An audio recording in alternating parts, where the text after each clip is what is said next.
அனைவருக்கும் வணக்கங்க. இது பாருங்க, இது எங்கள் மாடி தோட்டத்தில் இருக்கக்கூடிய வெற்றிலைங்க. வெற்றிலை பார்த்தீங்கன்னாக்கா, எங்கள் மாடி தோட்டத்தில் 2 வகையான வெற்றிலை வச்சுருக்கோங்க. இது பார்த்தீங்கன்னா கும்பகோணம் வெற்றிலை அப்படின்னு சொல்லுவாங்க.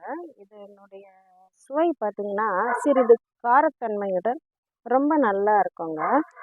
இப்போ வெற்றிலை வந்து இந்த அளவுக்கு வந்து எங்களுது படர்ந்து வளர்ந்து கீழெல்லாம் கூட போகுதுங்க. வெற்றிலை இந்த மழைக்கும் பாதிக்கப்பட்டதுங்க. ஆனாலும் அது சீக்கிரமா தன்னை வந்து தயார்படுத்திடுச்சு. அந்த காலத்துலலாம் வந்துங்க, நம்ம வெற்றிலையை வந்து நம்ம இப்போ உணவு சாப்பிட்டதுக்கு அப்புறமா, நம்ம உணவு ஜீரணம் ஆகுறதுக்காக தாம்பூலம் தரிக்கும் பழக்கம் வந்து இருந்ததுங்க. நாலாவட்டத்துல வந்து நம்ம நாகரிகம் கருதி, இத வந்து இந்த தாம்பூலம் போடுற வெற்றிலை பாக்கு போடும் பழக்கத்த வந்து நம்ம நிறுத்திட்டோம். இப்போ வெற்றிலைன்றது காரமா இருக்கும். அப்புறமா நம்ம வந்து பாக்கு துவர்ப்பு, அப்புறம் சுண்ணாம்பு சத்து உடம்புக்கு ரொம்ப தேவையானது. இதெல்லாம் கலந்து நம்மளுக்கு போடும்போது, நம்ம உமிழ்நீர் வந்து சுரக்கும்போது என்ன ஆகுதுன்னாக்கா, நம்மளுக்கு கல்லீரல், கணையமெல்லாம் நல்லா வேலை செய்யுங்க.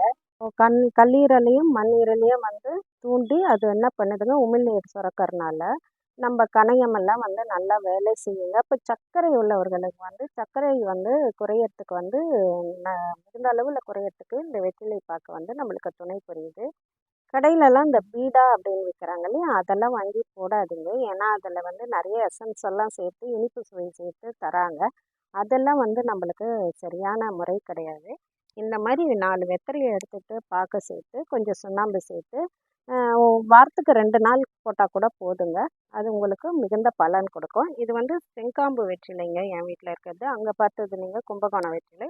இது செங்காம்பு வெற்றிலை. இதை பாருங்கள், ஃபுல்லாகவே படர்ந்து இருக்குது. இது மாதிரி ஒரு கணம் இதை தெரியுது இல்லையா, இந்த முனையை வந்து நீங்கள் இது வரைக்கும் பாருங்கள், இந்த மாதிரி ஒரு முனையை வந்து நீங்கள் சின்னதாக கட் பண்ணி வச்சாலே போதுங்க.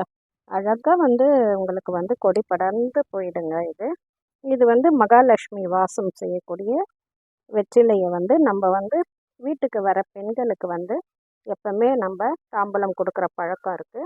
அதே மாதிரி வெற்றிலை இல்லாத பண்டிகையே கிடையாதுங்க. நம்ம வெற்றிலை வைத்து தான் சாமியே கும்பிடுவோம்.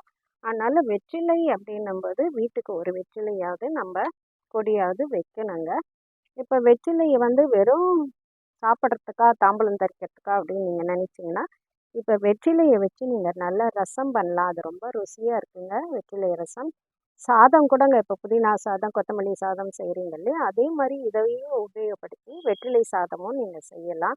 நல்ல சுவை மிகுந்தது, உடம்புக்கு தேவையான சத்துக்கள் கொடுக்கக்கூடிய வெற்றிலையும் வீட்டில் எல்லாரும் வளர்க்கணும்னு நான் கேட்டுக்கிறேன்.